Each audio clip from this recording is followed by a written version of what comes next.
Hey guys, how's it going? It is your boy Manga Man Drew, and I'm here to do my breakdown for My Hero Academia Season 6, Episode 22. And let's just say that this episode of My Hero Academia was something that should be aspired for when it comes to the anime moving forward, because we got a lot of faithful adaptations in this episode from the manga, especially the adaptation of one of the most iconic scenes of this entire arc. So, let's go through the episode and break down everything that you may or may not have missed. For starters, the title of this chapter derives its name from the manga chapter from manga chapter 319 titled Friends. And this episode itself covers chapters 316, or the pages from 12 to 17, as well as chapters 317, 318, and once again 319. And this episode starts off with a reused scene that we saw from last episode of Lady Nagant declaring where she was going to go to take Deku, as well as talking about the assassins who will also be coming after Deku. However, we do not get the added scene from the manga in this scene, so that is very unfortunate.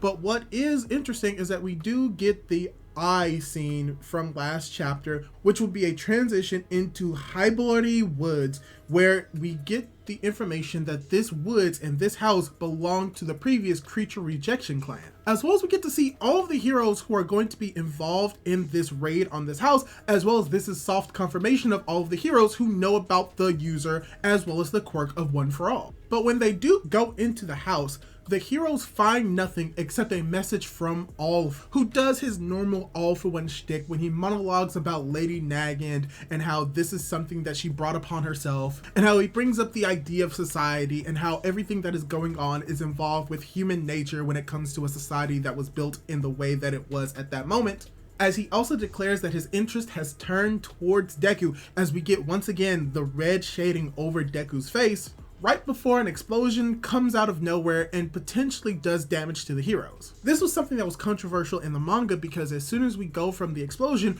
we cut over to seeing the heroes that are relatively unharmed talking in a random factory. And though I was really hoping that we would actually see them come out in a way that is very more memorable and not just this quick cut, we unfortunately did not get that in this episode, which is a shame. But going from the hero's survival, this is where we get confirmation of the additions of the individuals that know about the power of One for All inside of Deku and that was formerly inside All Might. We see that now Kamui Woods, Mount Lady, and Edgeshot have been brought into the fold of individuals who know about One for All. And during this time, they really have a discussion of what's going to be going on as they move forward. They talk about how, for some apparent reason, Lady Nagant is alive, which is great confirmation, which may play a role in the future chapters to come. They also think that they could potentially tell more heroes about the existence of One for All, but they begin to reject that idea as they bring up the idea that many of the leaks that are happening that the people know about One for All most likely came from retiring heroes, as we get a really slight montage where we get to see that Death Arms was one of the heroes that did retire, which is something that I really like that the episode did and that they didn't cut this out, and how even though it is in a slideshow motion, you can still see the emotion and the impact that all of this has had on Death Arms. And along with that information, we also get the heroes talking about how they're putting a lot of burden on Deku in this moment, as well as they question why All for One doesn't tell the world about One for All, and the conclusion is that if he did, people will try their best to hide Deku away from him. And as we get a small scene of Endeavor rejecting Todoroki, we see that the heroes learn that Deku was once again attacked by another assassin, but defeats them instantly. Also, something else that I actually wanted to bring up, that while I was editing this video, I actually was able to see that they did have an added scene of Deku going up against one of the assassins that we see that he defeats instantly during the time that we see Mount Lady talking about putting a more focus or putting more burden on Deku. So, it's very interesting that they were able to add this small bit of information that really adds a little bit more to the fight itself and really shows that he was able to defeat this opponent relatively easily because of the time that it took for it to actually happen within story. And this is where we approach one of the more emotional parts of this episode, which is the separation between Deku and All Might. because this entire scene is really focused on the relationship that both Deku and All Might built throughout the story, especially with all the flashbacks that we get in this moment. But what is even more impactful is how they separate. As Deku attempts to leave All Might behind and All Might tries to give him a bento, Deku says that he's fine and that All Might cannot really come alongside him, and that he's able to access pretty much 100% without hurting himself, which is most likely referencing to the idea that he can go a full 100% without really necessarily breaking his bones. And how this entire scene is really focused on the trials and tribulations that All Might faced when trying to raise Deku into the hero that he is, and how he more or less has regrets on how he treated Deku during this time, and how there are still things that he wanted to say to him before Deku leaves and he falls to the ground crying. And it's later revealed that someone was listening to the entire conversation, and yes, I will spoil it, this is Stain. In the manga, we get to see his full face, but the anime is trying to hide it a little bit more, most likely to set up for what's to come later on towards the end of this season.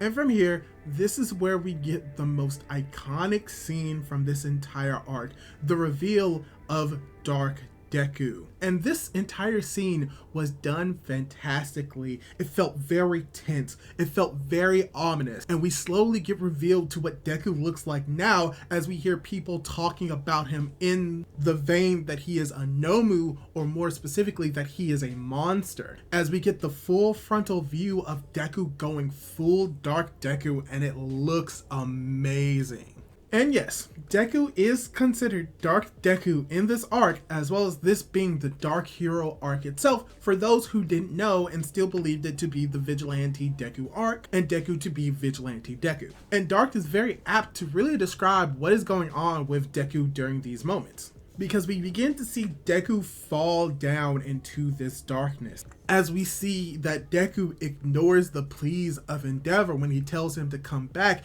and wait for the foreign heroes to come in and help. And we also see that he ignores the help of the Vestiges themselves, who come to a conclusion that even though Deku is in this state because of his own mindset and the fact that he's finally able to act upon this mindset, that it may not be the healthiest thing for him, but this is only being agreed upon by everyone else except the second user, who does believe that Deku is doing the right thing, but how he hints at something that Deku is missing that would allow him to continue to do this, which is going to be revealed to be potentially friends, as we're going to be getting more into later on. And we do get a slight change in the anime from the manga involving one of the scenes where Deku becomes very much a monster to the people. Where in the anime, the scene of him defeating these villains and saving this individual is in the anime. However, in the manga, what is more shown is that he is scaring these people away and that he is still trying to protect them, but how in both scenes, the woman is still very much afraid of Deku in this moment as the two men help her run away. And this is a very important scene that should have been included in the anime, because it's a hint to what's to come in a confrontation between the heroes and potentially the heteromorphic individuals, especially when you look closely at the manga panel and see that one of these individuals is dressed up very similarly to Stain, and more specifically Spinner. And we see how Deku is becoming more and more obsessed with stopping Shigaraki Tomura and All For One, as we get small images of him fighting against most likely another assassin, which you would know if they did not cut the panel from the anime, as well as we see him protecting a few people from a mob of people or villains trying to hurt them. And we once again get a few cut scenes from the manga, not in the anime, of Deku going through the woods and trying to eat and survive only on most likely these branded bars that are very nutritious for him. However, not nutritious enough for him to continue fighting the way that he is. And how he pretty much is thinking about how he wants to do all of this so that he can go back to the people that he cares about so that they can all smile together, which is going to be brought up in this episode and show why Deku is not necessarily going down the right path. He begins to collapse on the ground, but eventually he is confronted by another assassin named Dictator with a quirk called Despot. And it very much acts in a similar way to Shinzo's brainwashing.